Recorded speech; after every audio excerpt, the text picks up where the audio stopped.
শুরুতে Bangladesh New Zealand test সিরিজের খবর। ওয়েলিংটনে সিরিজের প্রথম টেস্টের প্রথম দিনে ব্যাটসম্যানদের দৃঢ়তায় বাংলাদেশ সংগ্রহ করেছে 3 উইকেট 154 রান।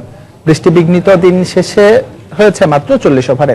দর্শক, এই মুহূর্তে ওয়েলিংটনের বেসিন রিজার্ভে আছেন সহকর্মী হুমায়ুন কবির রোজ। আমরা এখন সরাসরি যোগ দেব তার সঙ্গে। রোজ। ইকবাল, ধন্যবাদ আপনাকে। আসলে ম্যাচ আজকে সারাদিনে যা খেলা হয়েছে সেই ব্যাপারে বিস্তারিত বিশ্লেষণ করার আগে যদি আপনাকে একটু স্বস্তির খবর বলি, সেটা হলো কিছুক্ষণ আগে প্রেস কনফারেন্স করেছেন বাংলাদেশের ওপেনার তামিম ইকবাল এবং প্রতিপক্ষের নীল অগ্নির কথা বলেছেন। সেটা হচ্ছে তামিম এক কথায় স্পষ্ট বলেছেন যে দিন শেষে বাংলাদেশের স্কোর বোর্ডে যা রান উঠেছে তাতে বাংলাদেশ খুশি। তবে মাহমুদুল্লাহর উইকেটটা আসলে বিগ উইকেট ছিল, এই উইকেটটা যদি থাকতো তাহলে আর একটু ভালো হতো। এক কথায় তামিম বলেছেন অসাধারণ হতো। কারণ আপনি জানেন যে আসলে ওয়েলিংটনে সাধারণত আমরা ওয়ান ডে বা টি-20 ম্যাচ তেমন একটা দেখতে পারি না, আন্তর্জাতিক ম্যাচ হয় না। এখানে কিন্তু ডে নাইট ম্যাচ হয় না, সাধারণত ডে ম্যাচই হয়, কিন্তু সীমিত ওভারের ক্রিকেট হয় না। কারণ একটাই কারণ, হোম গ্রাউন্ডে যে সুবিধাটা নিবে নিউজিল্যান্ড, সেই সুবিধাটা নেওয়ার জন্য কি সবসময় আমরা এখানে দেখি কিন্তু টেস্ট ম্যাচে আয়োজন করা হয় বেশিরভাগ সময়, যেটা ওয়েলিংটনে স্টেডিয়ামে আজকে 59তম ম্যাচ। এর আগে বাংলাদেশ এখানে খেলেছে দুটি টেস্ট, 2001 সালে এবং 2008 সালে। দুটি ম্যাচই কিন্তু ইকবাল বাংলাদেশ বড় ইনিংস ব্যবধানে প্রতিপক্ষের কাছে হেরেছিল। কিন্তু 8 বছর বাংলাদেশ, এখনকার বাংলাদেশে একটু পার্থক্য আছে। তারপরেও কিন্তু বড় কথা হচ্ছে এখানকার উইকেট একটু চ্যালেঞ্জিং। কারণ আপনি জানেন কিছুদিন আগে পাকিস্তানও এসেছিল, তারা খাবি খেয়ে গেছে। এর আগেও যে দলগুলো এসেছিল ওয়েলিংটন বা ক্রাইস্টচার্চে, যেখানে 3 দিন 4 দিন টেস্ট নিয়ে যাওয়াটা খুবই দুরূহ ব্যাপার হয়েছিল।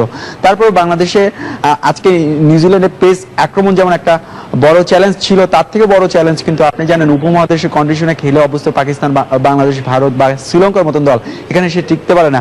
তারা কিন্তু আজকে যখন বাংলাদেশ খেলেছিল, যে কারণটা, যে প্রশ্নটা বড় হয়ে উঠেছিল, গতকালকে থেকে আজকে বাতাসের বেগ সবচেয়ে বেশি ছিল। আমরা আজকে যতটুকু শুনতে পেরেছি 62 কিলোমিটার গতিতে, আসলে ঘন্টায় 62 কিলোমিটার গতিতে বাতাস ছুটেছে, যে কারণে আকাশে বৃষ্টি হয়েছিল কয়েকবার। প্রথমে 1.5 ঘন্টা, তারপরে কিন্তু 3 ঘন্টার উপরে খেলা বন্ধ ছিল। এর মাঝেও আসলে ব্রেক দেওয়ার পরে যখন একটা ব্যাটসম্যান উইকেটে সেট হয়ে যায়, সেট হওয়ার পর আবার 1 ঘন্টা ব্রেক, তারপর আবার উইকেটে এসে নতুন করে শুরু করা, ওই যে মনোসংযোগটা, সেটা কিন্তু ধরে রাখতে পেরেছেন। বিশেষ করে মুমিনুলের কথা আসলে প্রতিপক্ষের খেলোয়াড় ওয়েগনার বলেছেন যে মুমিনুল যে ব্যাটিংটা করেছেন, আসলে তাদের সারাদিনে যে 7 থেকে 8টা উইকেট নেওয়ার পরিকল্পনা ছিল, সেটা কিন্তু তাদের ভেস্তে গেছে।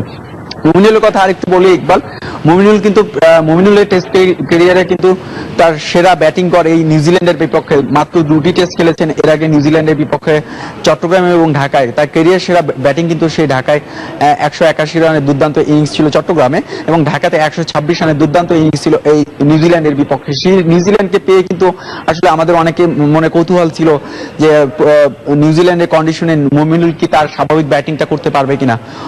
মজার ব্যাপার হচ্ছে মুমিনুল কিন্তু প্রিয় প্রতিপক্ষকে পেয়ে আবারও জ্বলে উঠেছেন, এবং তিনি কিন্তু নিউজিল্যান্ডের এখন পর্যন্ত গলার কাটা হয়ে আছেন। এবং তাদের যিনি ওয়েগনার প্রেস কনফারেন্সে এসেছিলেন, তিনি কিন্তু বলেছেন মুমিনুলকে তাড়াতাড়ি তারা ফিরাতে চান। অন্যদিকে বাংলাদেশের তামিম ইকবাল বলেছেন যে আজকে যে শুরুটা হয়েছে, শেষটাতেও তারা খুশি, এবং এই শেষটা আবার নতুন করে কালকে সকাল পর্যন্ত শুরু করতে চান, কালকে সকাল থেকে শুরু করতে চান, এবং বাংলাদেশের স্কোর আসলে সমৃদ্ধি করতে চান। আপনি জানেন এরপর কিন্তু প্রতিষ্ঠিত ব্যাটসম্যান এবং দলের সবচেয়ে ডিপেন্ডেবল ব্যাটসম্যান মুশফিকুর রহিম আছেন এবং আছেন সাব্বির রহমান। এছাড়া মিরাজও কিছুটা ব্যাট করতে পারেন। তবে বাংলাদেশের প্রাথমিক লক্ষ্য কি প্রথম ইনিংসে, এটা স্পষ্ট বলেনি। তবে একটা বিষয় ইকবাল না বললেই নয়, আমি যতটুকু ঘেটে দেখেছি বিভিন্ন পরিসংখ্যান, এখানে গত 3-4 বছরে প্রথমে যারা টস হেরে ব্যাটিং এ নেমেছে তারা কিন্তু 300 রান করতে পারেনি। তবে যারা দ্বিতীয়বার ব্যাটিং এ নেমেছে প্রথম ইনিংসে, তারা কিন্তু বড় স্কোর করেছে। কারণ বেসিং রিজার্ভে এই উইকেটে কিন্তু আপনার প্রথম দিনে অনেক ঘাস থাকা পেসাররা সুবিধা পায়, এবং বাতাসে পেসাররা সেই সুবিধাটা নেওয়ার চেষ্টা করেছে, যে কারণে প্রথমে যারা ব্যাটিং করে তারা সুবিধা করতে পারে না। দ্বিতীয় দিনে 2 সেশন পরে আসলে ব্যাটসম্যানদের পক্ষে কথা বলে। তো ইকবাল, এই ছিল আমার কাছে সর্বশেষ, ফিরছে আপনার কাছে।